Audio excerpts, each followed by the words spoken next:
The sun rises behind you, casting your shadow long across the sand. You've been walking since before dawn, when the air was cool and the stars were still bright. Now the light is growing, spreading across the desert in shades of gold and amber. The day is beginning, but there is no rush.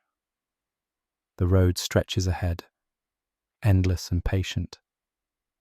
You walk slowly, placing one foot in front of the other. The rhythm is steady and simple. Step, step, step. The sand shifts slightly beneath your feet, then holds. Your sandals are worn but comfortable, shaped to your feet by many miles of walking. The leather is soft and creased. Dust has settled into every crease, turning them the colour of the earth. Ahead of you, the road curves gently to follow the contour of the land. It is not really a road in the way you might imagine. There are no paving stones, no markers. It is simply the path that travellers have always taken, worn smooth by countless feet over countless years. In some places, you can see the ruts made by wagon wheels, shallow depressions in the hard-packed earth. The landscape around you is vast and open. To your left, the desert stretches away to low hills on the horizon. To your right, the land is flatter, dotted with scrub brush and the occasional twisted tree. The sky overhead is enormous, a dome of pale blue that seems to go on forever. There are no clouds, just endless sky and endless land. You carry very little with you. A leather pack on your back holds some dried fruit, a clay flask of water, a blanket for the cold nights. A walking stick, smooth and sturdy, helps you keep your balance on uneven ground. That is all you need. The less you carry, the easier the walking. And the walking is what matters. The simple act of moving forward, step by step. The morning passes slowly. The sun climbs higher. The shadows shorten and then disappear as the sun reaches its zenith. The heat builds gradually, but it is dry heat, not oppressive. The air is so clear you feel you could see forever. Mountains are visible in the far distance, blue and hazy, impossibly remote. You think about those mountains as you walk. You will reach them eventually. In days, perhaps weeks. Time moves differently here. It is measured not in hours, but in distances, not in minutes, but in landscapes. You left the last settlement 3 days ago. The next one might be 2 days ahead, or 3. It does not matter. You have enough water, enough food, enough strength. A caravan appears in the distance, coming from the opposite direction. You see it first as a dark smudge on the horizon, a disturbance in the shimmering heat. As it draws closer, the shapes become clearer. Camels walking in a long line, people moving beside them. The sound of bells reaches you, faint and musical, carried on the still air. The caravan passes. The lead camel is massive, its neck held high, its expression dignified and indifferent. The others follow in a line, their loads swaying gently with each step. Bundles of fabric, baskets of goods, water skins tied to wooden frames. The travellers nod to you as they pass. Some smile. Others are too tired to do more than acknowledge your presence with their eyes. And then they are behind you, the sound of bells fading. You continue on your way. The encounter was brief, a moment of connection in the vastness. Now you are alone again, and that is fine. The solitude is comfortable. It gives you space to think or not think, to simply be present with the walking, the breathing, the endless unfolding of the road. By afternoon, the heat is stronger. You find a rock outcropping that offers a little shade and stop to rest. You sit with your back against the warm stone and drink from your flask. The water is lukewarm, but good.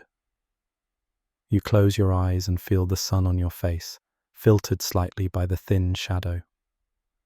Your legs are tired, but not painfully so. They are used to this. They have carried you for many days already. They will carry you for many more. You eat a few dates, chewing slowly. They are sweet and substantial, giving you energy. You think about nothing in particular. Your mind is quiet, emptied by the simplicity of the journey. There is only the heat, the stone at your back, the taste of dates, the distant sound of wind moving across the sand. After a time, you rise and continue. The afternoon stretches out. The sun begins its descent toward the western horizon. The light changes, becoming softer, more golden. Your shadow reappears, growing longer with each passing moment. The heat eases. The air becomes breathable again. You walk through the changing light, your pace unchanged. Step, step, step. The rhythm is meditative. Your mind drifts. You think of where you came from, days and weeks behind you. The city with its crowded markets and narrow streets, the noise and the smells and the press of people. All of that seems very far away now, almost unreal. Out here there is only space and silence, the occasional whisper of wind, the soft crunch of your footsteps, the distant cry of a bird. Nothing more. And that absence of noise is its own kind of presence. It fills the air, the land, the sky. It settles into you, calming and complete. As the sun sets, you begin to look for a place to stop for the night. The road passes near a small oasis, just a cluster of date palms around a spring. The water reflects the orange sky, a perfect mirror. You leave the main path and walk toward the trees. The ground near the oasis is sandy but firm. You set down your pack and stretch, feeling your muscles release. The palms rustle softly overhead, their fronds moving in the evening breeze. The sound is soothing, a gentle conversation between the trees and the wind. You kneel by the spring and cup water in your hands, drinking deeply. The water is cool and sweet, the best you have tasted in days. You splash some on your face and neck, washing away the dust. The coolness is shocking and wonderful. You feel revived, refreshed. You gather a few pieces of dried wood and make a small fire as the light fades. The flames are bright and cheerful, dancing in the growing darkness. You warm your hands over them, though the evening is not yet cold. The fire is companionship, a living presence that keeps the vastness at bay. You eat a simple meal, some bread, hard and chewy, more dates, a handful of nuts. You chew slowly, savoring each bite. The food is plain but satisfying. When you are full, you lean back and watch the fire, letting your mind empty. The stars begin to appear. First a few, then dozens, then hundreds. They fill the sky completely, a vast scatter of light against the black. Out here, far from any city, they are brighter than you have ever seen them. They seem close enough to touch. You lie back on your blanket and look up, losing yourself in their multitude. You think about the other travelers who have stopped at this oasis. Merchants and pilgrims, soldiers and wanderers. People from lands you have never seen, speaking languages you would not understand. All of them rested here, drank from this spring, looked up at these same stars. You are part of a long chain stretching back through time, all of you following the same road, all of you seeking something beyond the horizon. The fire burns down to embers. The night grows cold. You wrap yourself in your blanket and lie close to the warmth. The stars wheel slowly overhead. You watch them for a while, then let your eyes close. Sleep comes easily, deep and dreamless. You wake before dawn. The stars are still visible, but fading. The eastern sky is beginning to lighten, a pale grey that will soon turn to gold. You rise stiffly, your body reluctant in the cold morning air. But movement brings warmth. You fold your blanket, shoulder your pack, and begin walking again. The rhythm resumes. Step, step, step. The road unwinds before you. The desert gives way gradually to different terrain. The sand becomes mixed with stone. Low hills rise on either side. The vegetation changes, scrub brush giving way to tough grasses and small hardy trees. You walk through the morning, through the heat of midday, through the afternoon. Each day is much like the one before, and that sameness is comforting. There are no surprises, no demands, only the walking, the breathing, the slow progression across the land. On the third day after the oasis, you see buildings in the distance, a settlement, small and remote.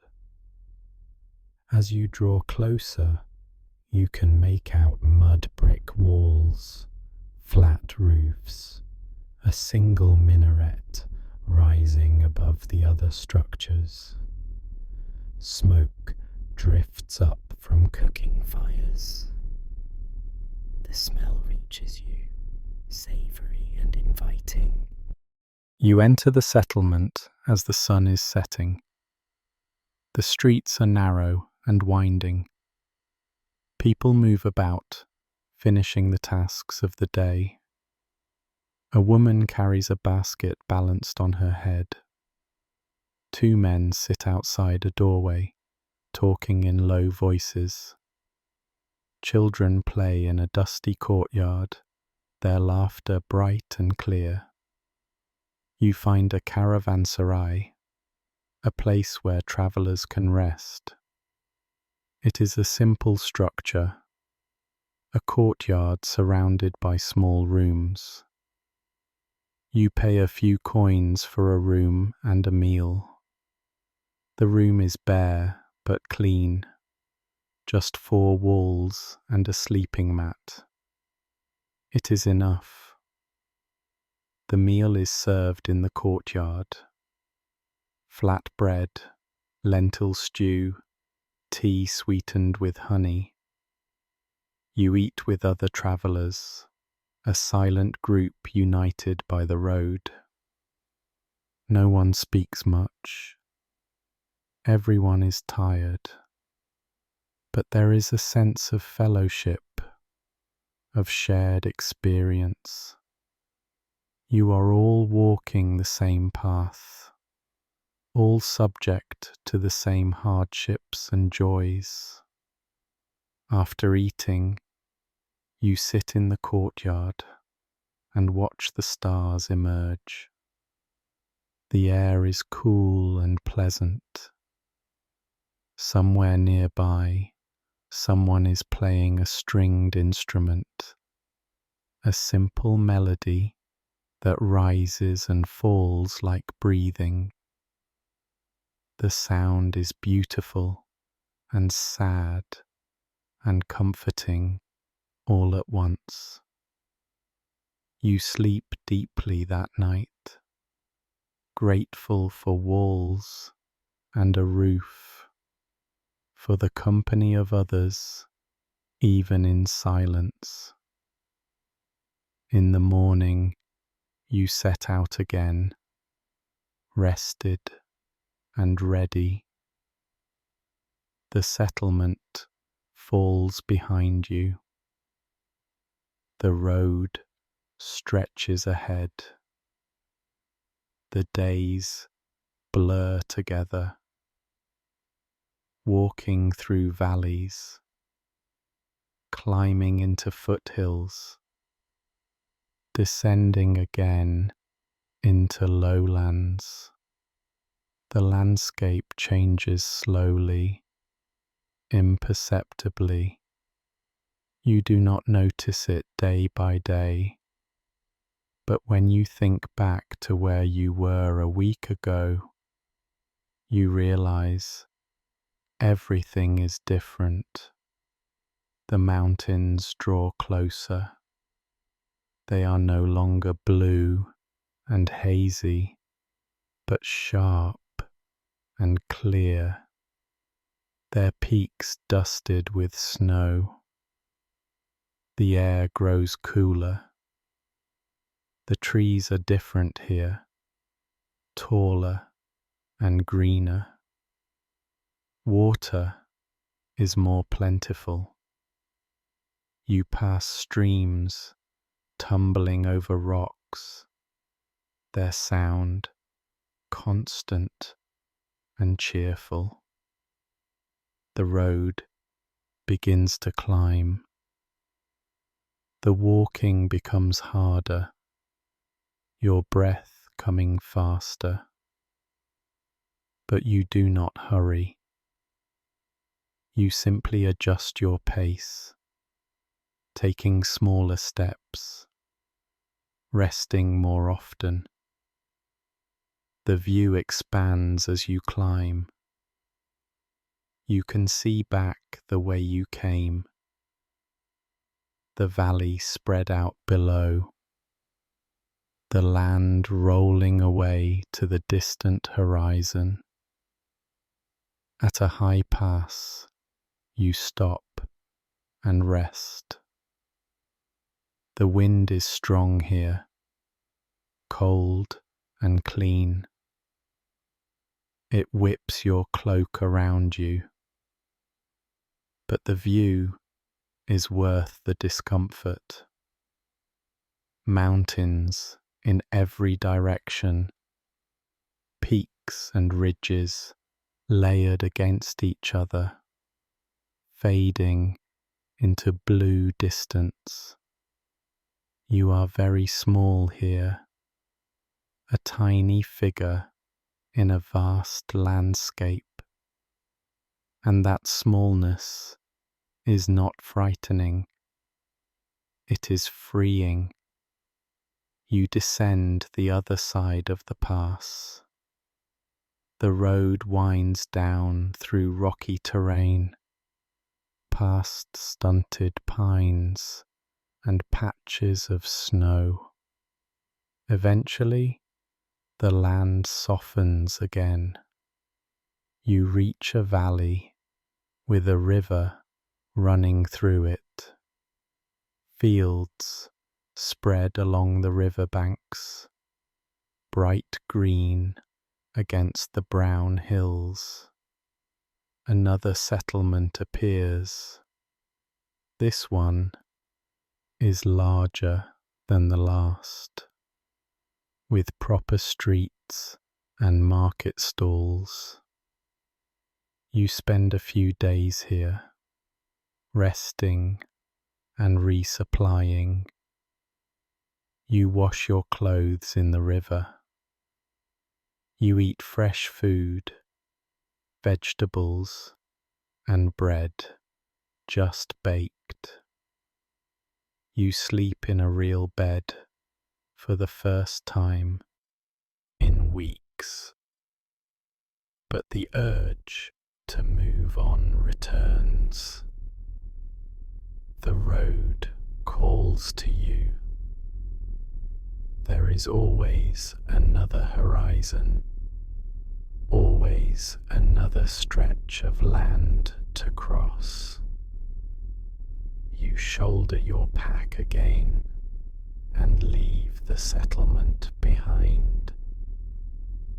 The journey continues through forests where the light filters green through the leaves, across plateaus where the wind never stops blowing, past villages where people speak languages you do not know, but where kindness is universal.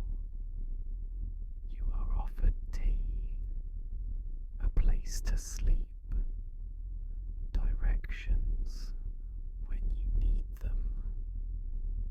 You lose track of time. Weeks become months, or perhaps it has only been weeks. It does not matter. The journey is not about reaching a destination. It is about the walking itself, the endless unfolding of the road, the quiet rhythm of footsteps and breath.